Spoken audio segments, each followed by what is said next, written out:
All right, here we go. أعوذ بالله من الشيطان الرجيم. بسم الله الرحمن الرحيم.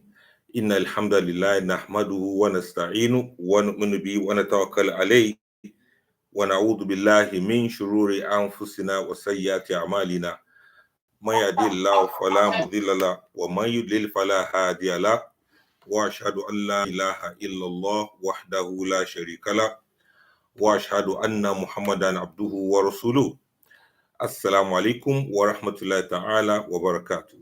May the peace and blessings of Allah be upon each and every one of us. We are most welcome to the session for today, which is reaching you from the platform of Bainakum Family Counseling Center, Abuja. My name is Abdulfattah Adeyemi, and I'm a human being. And this is me speaking to you live, not my avatar. This is me originally and authentically. So, as I welcome you, we want to look into a very important topic today. And it's something we have started discussing earlier on, but we feel let us still expatiate on the matters arising from such topic. The topic is the validity of divorce in marriage. The validity of divorce in marriage, or let's say the validity of divorce in Islam. Um, there was time a lady called up the mother, and this lady made the call to the mother, crying and complaining that the husband has beaten her up again, meaning that that's how he has always been doing. The husband beat her up again, so she was there, crying, complaining to the mother. So the mother decided to advise her. The mother said she should find a safe space to smoke weed. That's marijuana. To smoke weed when the husband is not at home, so that with that she can forget all the pain and all the sadness of this bad marriage that she was going through. The question is this a solution to a marital problem? She felt she should just smoke or do one kind of drug to suppress the feelings, to suppress the pain, so that she will not feel bad anymore. You know, that kind of a thing. That's one mother's solution to her daughter's marital problem. Let me tell you another thing that happened. A man came back from work. He ate his food. You know, the wife served him food. Welcome, my husband. You're welcome, welcome. And so he finished eating the food. So while still chewing the meat in his mouth, he reached for his office bag and he brought out a letter. Do you know what the letter was?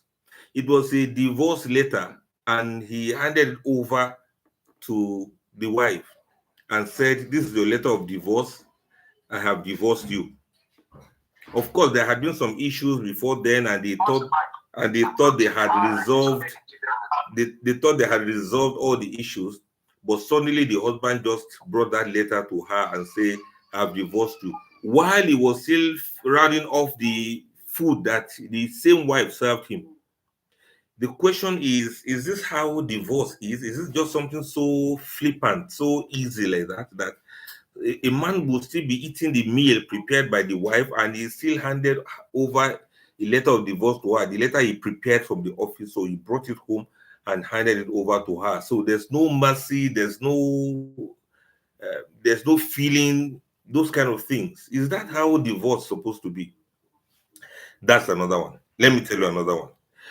I witnessed the wedding, a very big wedding, big and loud wedding, very expensive wedding too. 3 months after the wedding, I saw the husband with a long plaster on his cheek, this way, plaster on his cheek. And then what happened that you had plaster on your cheek? He said the wife beat him because she caught him cheating. She caught him, that is, with the messages to some girls out there. So because the wife beat him, he in turn beat her up when he later discovered that she was already pregnant for somebody else before the wedding day. I don't know whether you get this scenario. this thing is something that really happened. I'm not making it up. The wife caught him chatting with girlfriends. It became a quarrel, and in the process of that, she used her teeth on his cheek. And then the husband now brought up the issue that he was aware that she was already pregnant, even as at that day of the wedding, and that he was not the one responsible for that pregnancy. And so it became a lot of problem. And as at the time the man was narrating this to me, the marriage had already packed up. This is just something that was not more than 3 months after the event, 3 months after the wedding. Is this how marriage happens sometimes? Many couples are already divorced without knowing it.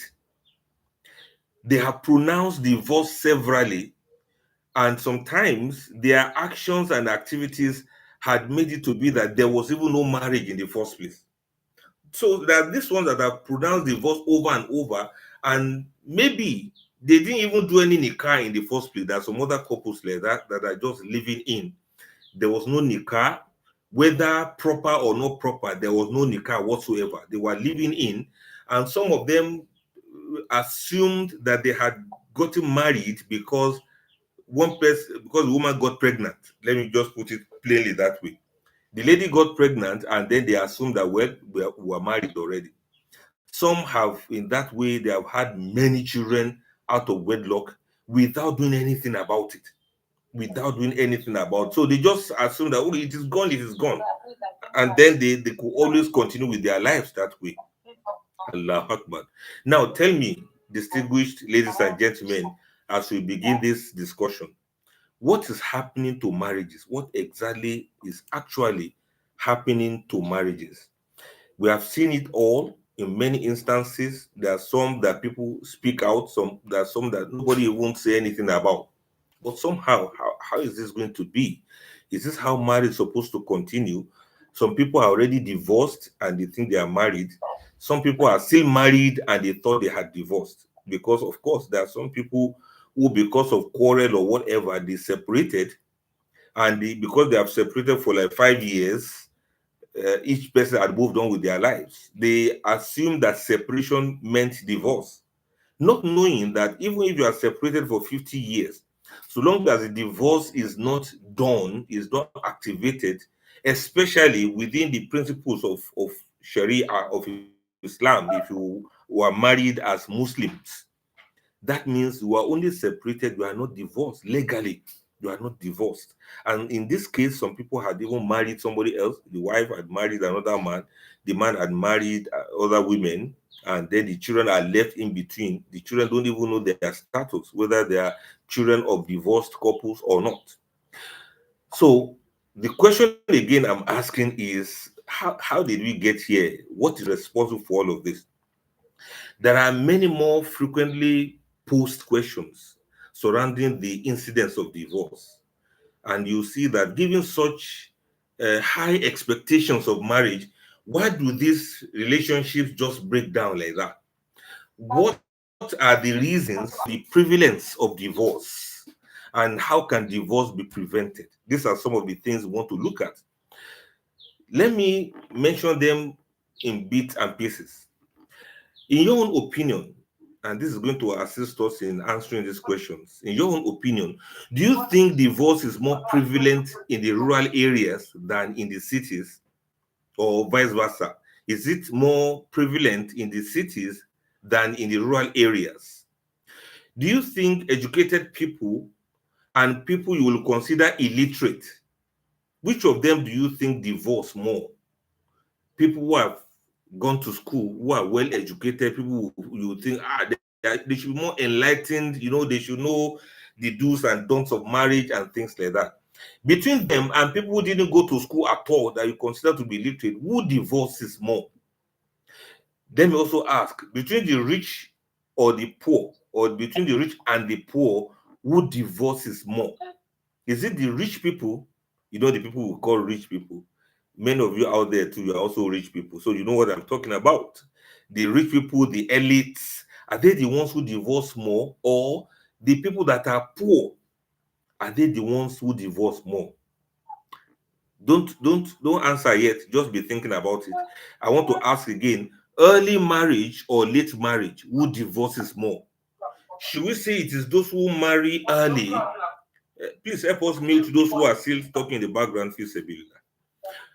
Will you say it is those people who marry early? You know, they are naive, they don't know what is going on, they don't know much about marriage, and the people who have been married for years. Who are those who divorce more?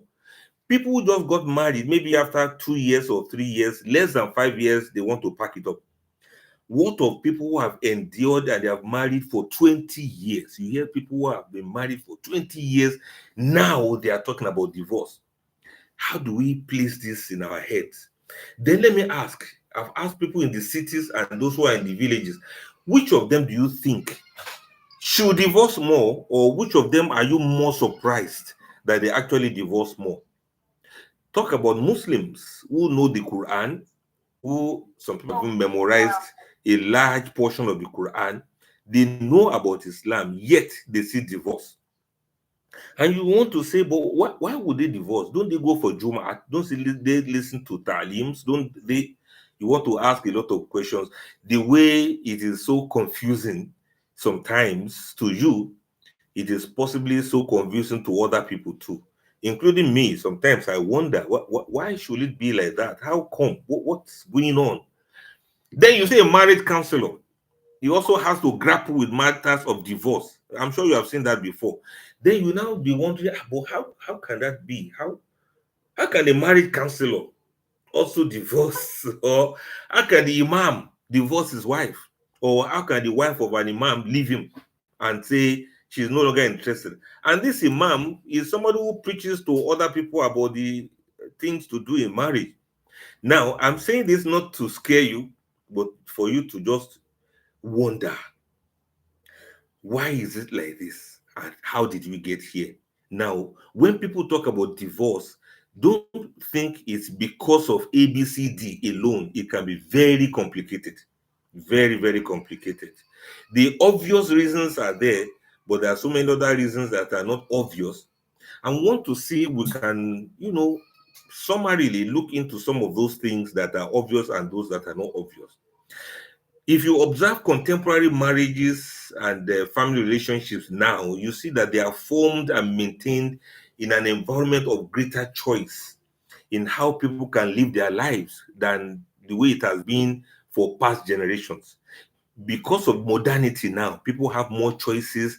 The environments give room to certain things that weren't possible so many years ago for past generations. In such societies, let's say this modern society, individuals are not necessarily dependent on a traditional marriage or traditional family structure to survive or to pursue their productive lives. In an affluent society where men and women can earn higher incomes, these types of society provide an alternative to an unsatisfactory marriage. You know what I mean by that? What I mean is that within such community, an ideological emphasis on personal growth is what you find, where individual rights and choices may conflict with the ethos of responsibility, of compromise, and of commitment, because there's this emphasis on personal growth, what we call personal development. Wherever you see a lot of emphasis on personal development, sometimes it can be good, sometimes it can be something else, because in the way we emphasize personal growth and development, people lose sight of the ethos of responsibility. You don't want to be responsible for others, you want to be responsible only for yourself. Sometimes we don't want to compromise because you feel you are the one that is most important. You think the whole world revolve around you as a person.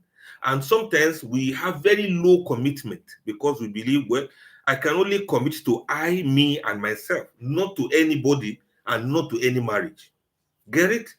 You are beginning to see now how complicated this can be. Several researchers have also observed a tendency for what we call marital quality to have declined over the past several decades. Marital quality, that is, if somebody says, what's the quality of this marriage? We shall look into that as we move ahead, inshallah. And why is it that there's the drop in people's marital quality? It could be because of increased expectations of marriage. Everybody's expecting everything, including transcendence and what have you. And then the favorable attitudes towards divorce. Those two things: increased expectations of marriage and favorable attitudes towards divorce.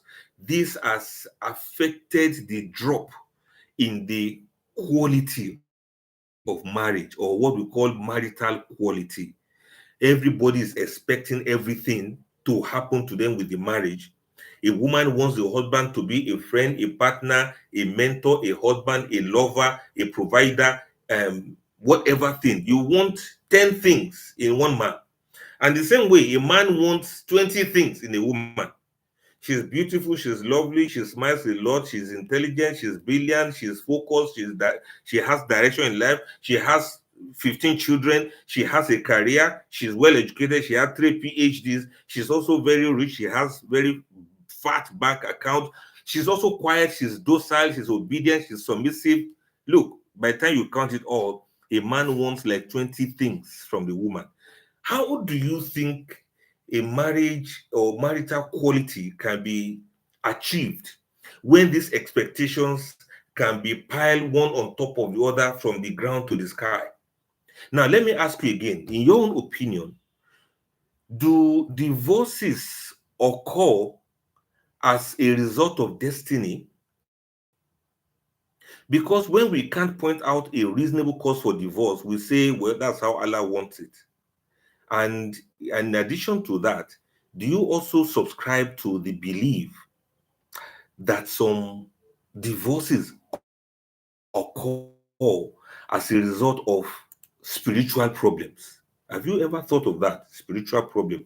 Maybe shaitan has caused problem. Maybe, let's say, some people did sihr on them. Don't forget there's a verse of the Quran, Surah Al-Baqarah, that talks about this. وَمَا يُعَلِّمَانِ مِنْ أَحَدٍ